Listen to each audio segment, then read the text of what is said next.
Հայոց Հայրապետի ձեռքին Հռիփսիմե կույսի մասունքակիր աճն է։ Գրիգոր Լուսավորչի կամարի մոտ ամենայն հայոց հայրապետը սրբազան մասունքով օրհնում է հոգևոր դասին եւ բարեպաշտ ժողովրդին, ապա այն փոխանցում լուսարարապետ Տեր Անանիա եպիսկոպոս Ծատուրյանին։ Մեկնարկել է Արարատյան շաբաթը։ Ուխտավորները Մայր տաճարից ուղևորվում են դեպի Սուրբ Հռիփսիմե վանք։ Այստեղ են նաեւ հայորդյաց տների սաները։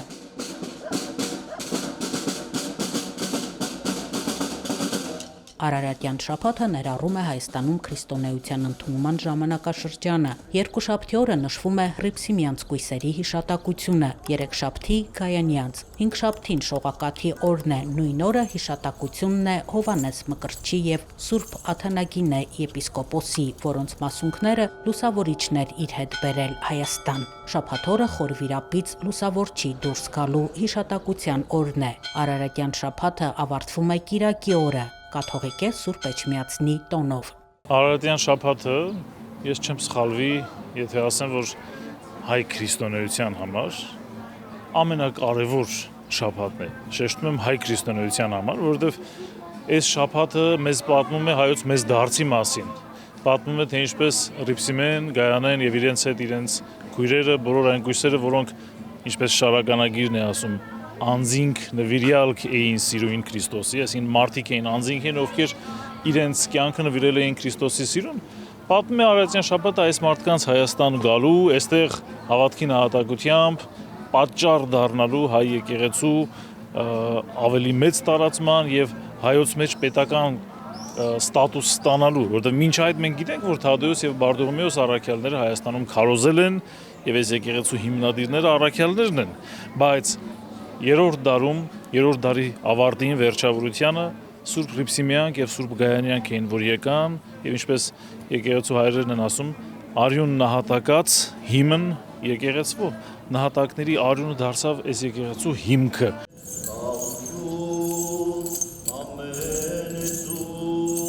Սուրբ Հռիփսիմե վանքում մատուցվեց Սուրբ եւ անմահ պատարագ։ Պատարագիչն էր Մայրաթոր Սուրբ Էջմիածնի փոխլուսարարապետ Տեր Դավիթ Աբեղա Օհանյանը։ Մարդիկ հավատով ակնածանքով մասնակցեցին սրբազան արարողությանը։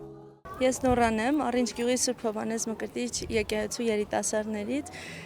Ինձ համար Սուրբ Հռիփսիմե եկեղեցի գալը ամեն տարի ուխտի նման է դարձել, քանի որ երբ մկրտվել եմ, ինձ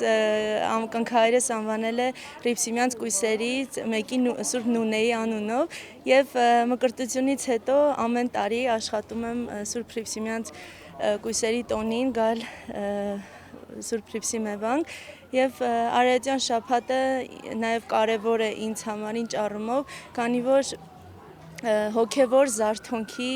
շրջան է լինում յուրաքանչյուր քրիստոնյայիս համար։ Հռիփսիմեն 37 քրիստոնյա կույսերից էր, ով Գայանե Մայրապետի հետ փախչելով Դիոկլետիանոս կայսեր հետապնդումներից հասել էր Ալեքսանդրիա։ Ավանդույթի համաձայն տեսիլքով նրանց երևում է Սուրբ Աստվածածինը եւ պատվիրում մեկնել Արարատյան երկիր Հայաստան։ Հայոց տրթատարքան եւս գերվում է Հռիփսիմեի գեղեցկությամբ եւ Դիոկլետիանոսի նման ցանկանում տիրանալ կույսին։ Հռիփսիմեին բերում են պալատ, նրա հետ նաեւ Գայանեին, որպեսզի իր սանին հորդորի չհակառակվել կայսերը։ Քրիստոնյա կույսերի անսասան հավատն ու հավատարմությունը Քրիստոսին այնպիսի կատաղության են հասցնում տրթատին, որ հրամայում է բոլորին կոտորել։ Վանք բերվում է նաեւ Սուրբ Հռիփսիմեի մասունքարան աչը Մայրաթորից, բայց մենք քաջ գիտենք, որ այստեղ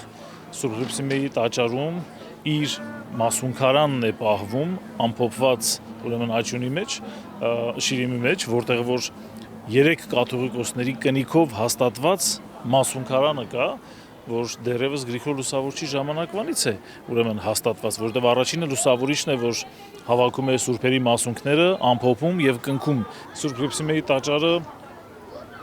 ամենահին հայերեն արձանագրությունն ունեցող այս տարածաշրջանում, գոնե Արարատյան դաշտում, Մայրաթորից եւ Գայանեից նույնիսկ ավելի վաղ շրջանի հայերեն արձանագրություն ունեցող տաճարն է եւ այդ արձանագրությունը ավագ խորանի վերևի հատվածում է, որտեղ որ Կոմիտաս կաթողիկոսը ներկայացվում է որպես շինող Սուրբ Հռիփսիմեի տաճարի կառուցող է ներկայացված։ Իր քարոզում Տեր Հայկազուն arczepiskopos Նաջարյանը անդրադարձավ քրիստոնեության վաղ շրջանի պատմական իրադարձություններին, կույսերի դերակատարությանը։ Սուրբ կույսերը մերժեցին կռապաշտությունը եւ չուրացան իրենց հավատքը։ Պրիփսիմեին անգամ թագուհու պաշտոն առաջարկվեց, սակայն նա ընտրեց Քրիստոսի սերը։ Պրիփսիմյանց կույսերի մարտիրոսությունը հետագա դարերում քրիստոնյաների համար դարձավ առ Աստված նվիրումի եւ անձնազոհության օրինակ, ասաց հայկազուն Սրբազանը։ Պատարագի ավարտին սրբուհու մասունքակիրաչով կատարվեց անդաստանի կարգ։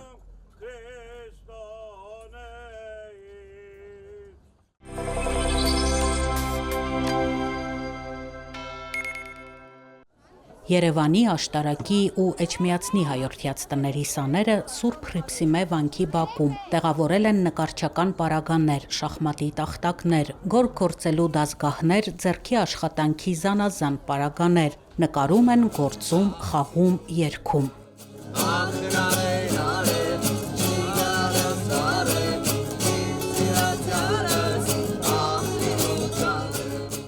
Պրիփսիմյանց կույսերի տոնին հայորդյաց տների սաները հոգևոր տեսուչ Տեր Հարություն Վարդապետ Կիրակոսյանի առաջնորդությամբ հաստատությունների հոգևոր սպասավորների, մանկավարժների հետ միասին մեկտեղվել են այստեղ նշելու եկեղեցական տոնն ու երեխաների պաշտպանության միջազգային օրը։ Մարի Զաքարյանը հենց Պրիփսիմե վանքն է նկարում։ Էջմիածնի հայորդյաց տան մանրանկարչության դասարանում է սովորում։ Ամեն նկարում բացահայտում ենք նոր թեմա, ուսումնասիրում ենք առաջին հերթին այն, որովհետև առանց իմանալու թե ինչ թեմա ենք նկարում, մենք երբեք չենք կարող սկսել նկարել։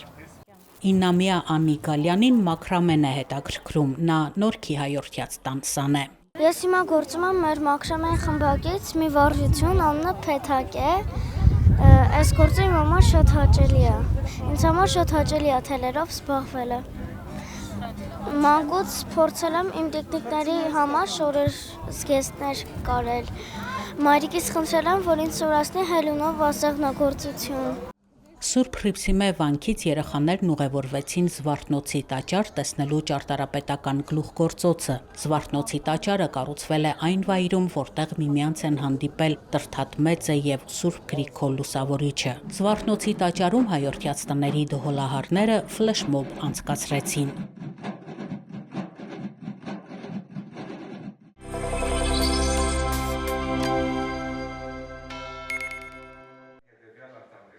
Կանադայի հայոց թեմի 42-րդ տարեկան պատգամավորական ժողովը գումարվել է մայիսի 29-ից 31-ը Համիլթոնի Սուրբ Մարիամ Աստվածածին հայ առաքելական եկեղեցում։ Երկրի տարբեր ծխական համայնքներից եկած հոգևորականներ եւ աշխարհականներ թեմակալ առաջնորդ Աբգար եպիսկոպոս Հովակիմյանի նախագահությամբ քննարկել են թեմի հոգևոր, վարչական, կրթական եւ հովվական կյանքին վերաբերող հարցեր։ Պատվիրակներին են փոխանցվել ամենայն հայոց կաթողիկոս Գարեգին II-ի հայրապետական օրհնությունն ու հայրական ողջույնները Մայրաթոր Սուրբ Էջմիածնից։ Ողջույնի խոսք է հղել նաև Կանադայի վարչապետը։ Հավաքի ընթացքում ժողովականները լսել են Սուրբ Ներսես հայկական ճեմարանի տեսուչ Հայր Մարտիրոս Չևյանի զեկույցը ճեմարանի առաքելության, ակադեմիական եւ այլ ծրագրերի վերաբերյալ։ Հավաքի ընթացքում պատվիրակներին ներկայացվել են նաև թեմական խորհրդի, դիվանատան, հիմնադրամների, Արարատ ճամբարի, Տիկնանց միության, Հայաստանի երեխաների հիմնադրամի, Հայարտուն կազմակերպության եւ թեմական այլ կառույցների մասին զեկույցները։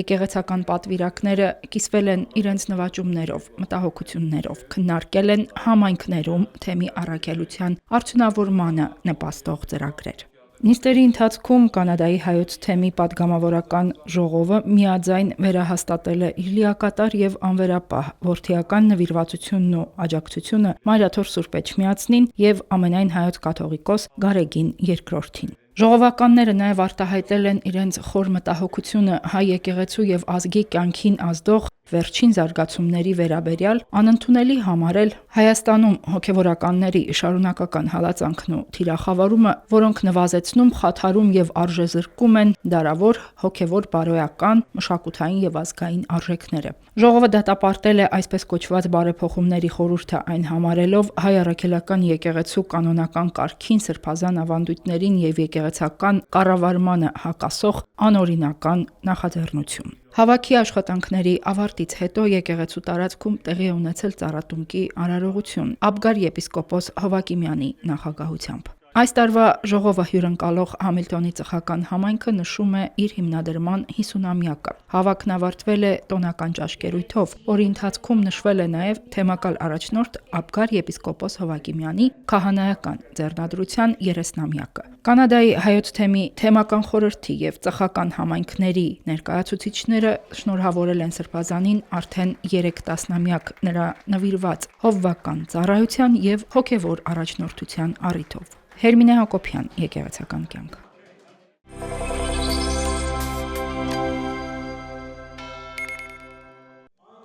Օրհնությամբ Գարեգին II ամենայն հայոց կաթողիկոսի Մայրաթոր Սուրբ Էջմիածնի Վաչեև Թամար Մանուկյան մատենադարանում տեղի ունեցավ գրքերի շնորհանդես, որին մասնակցեցին գիտության, կրթության եւ մշակույթի ոլորտների ներկայացուցիչներ, ելույթներով հանդես եկան հեղինակները, խմբագիրները եւ առանցին գիտնականներ։ Ներկայացվեցին 5 տարբեր հեղինակների գրքեր, միավորված մեկ ընդհանուր առանցքի շուրջ։ Այդ առանցքը հայ ժողովրդի ցեղասպանությունն է, հայ ազատագրական պայքարն է եւ Արցախյան հիմնախնդիրը իր մշակութային կոթողների նկատմամբ Ադրբեջանի վարած քաղաքականությամբ։ Այսինքն այսօրվա գրքերի առանցքը մեր ժողովրդի դարավոր առ այսօր համազգային նշանակություն ունեցող հիմնահարցերն են։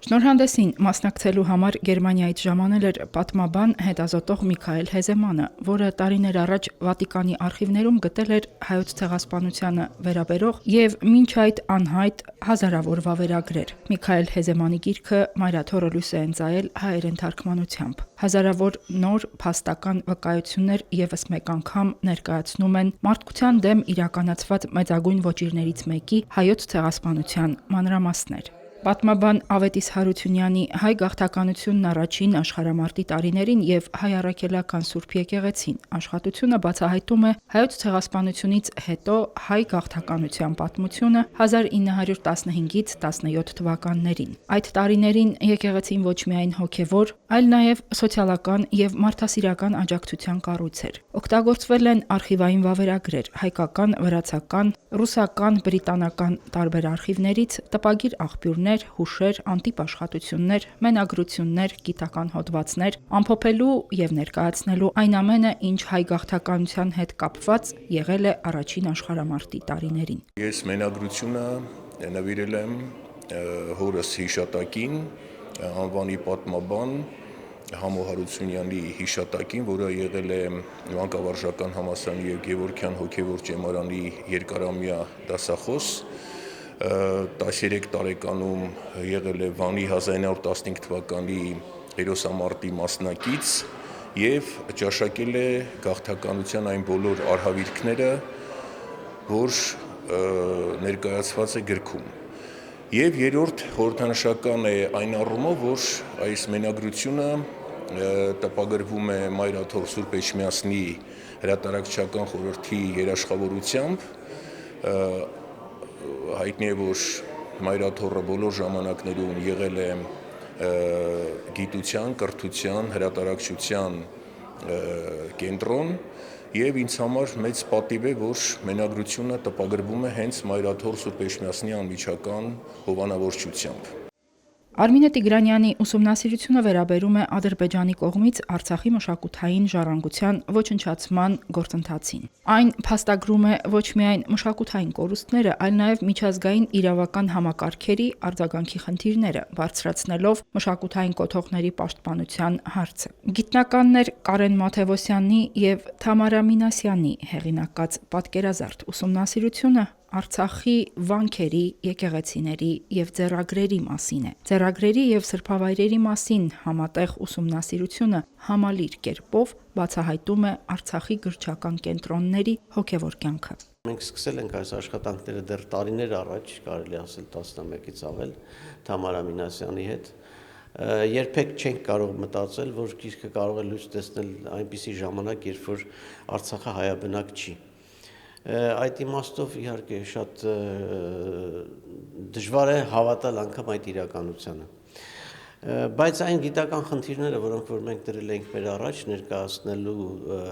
այդ ժառանգությունը ըստ էության կատարել ենք, որովհետև այստեղ ոչ միայն պարզապես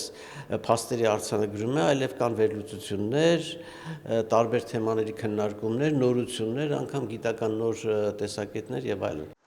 Արարատ Քահանա Պողոսյանը իր գրքում անդրադարձել է 16-ից 17-րդ դարերի հայ ազատագրական պայքարին եւ այդ պայքարում Սուրբ Էջմիածնի դերին։ Պետականության բացակայության պայմաններում հայ եկեղեցու ուսերին, նաև հայ ժողովրդին համախմբելու եւ հայ ազատագրական պայքարը նախաձեռնելու դիվանագիտական կապեր մշակելու ոչ դյուրին գործներ դրված։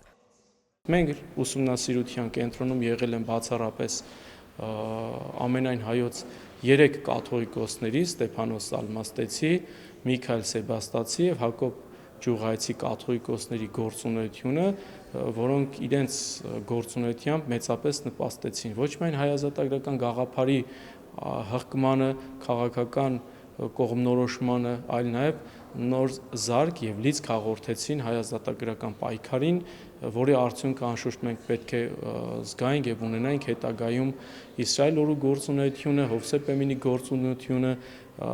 Սյունիքի եւ Արցախի ազատագրական պայքարը եւ ի վերջո այս ամենը պիտի հանգեցներ հայդուկային շարժմանը, առաջին հանրապետության կերտմանը եւ ապա նաեւ հիմք դառնար այսօրվա մեր նորանկախ Հայաստանի կերտմանը։ Գրքերը հրատարակվել են ամենայն հայոց հայրապետի անմիջական հոգացությամբ։ Հայոց հոգևոր առաջնորդի օրհնությամբ եւ աջակցությամբ գիտական եւ հոգևոր արժեքները հասանելի են դառնում թե մասնագետներին, թե լայն հանրությանը։ Գրքերը հնարավոր է ձեռք բերել Մայրաթորի գրատներից։ Հերմինե Հակոբյան, Գևորգ Ավագյան, Եկեղեցական կյանք։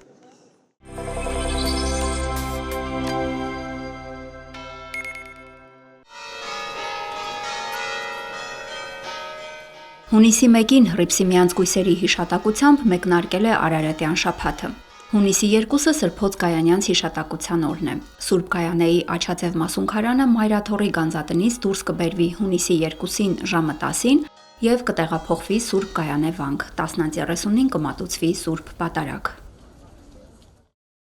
Սուրբ Հովանես Կարապետի եւ Աթանագինե եպիսկոպոսի մասունքները հունիսի 4-ին 10:30-ին կտեղափոխվեն Սուրբ Շողակաթ եկեղեցի, որտեղ կմատուցվի պատարագ։ Հունիսի 6-ին մեր եկեղեցին կնշի Խոր Վիրապից Լուսավորչի դուրս գալու տոնը։ Սուրբ եւ անմահ պատարագ կմատուցվի Խոր Վիրապի վանքում, տոնի առիթով սրբավայր կտարվեն Լուսավորչի մասունքները։ Իսկ հունիսի 7-ին կնշենք կաթողիկե Սուրբ Էջմիածնի տոնը։ Սուրբ Պատարագի ավարտին հայրապետի հանդիսապետությամբ կկատարվի մաղթանք Մայրաթոր Սուրբ Էջմիածնի անսասանության եւ հավետ պայծառության համար։ Տոնական բոլոր օրերին բազմաթիվ ուխտավորներ կմասնակցեն պատարագներին, կստանան ամենայն հայոց կաթողիկոսի օրհնությունն ու կհաղորդակցվեն օրհնաբեր մասունքարաններից բխող զորությանը։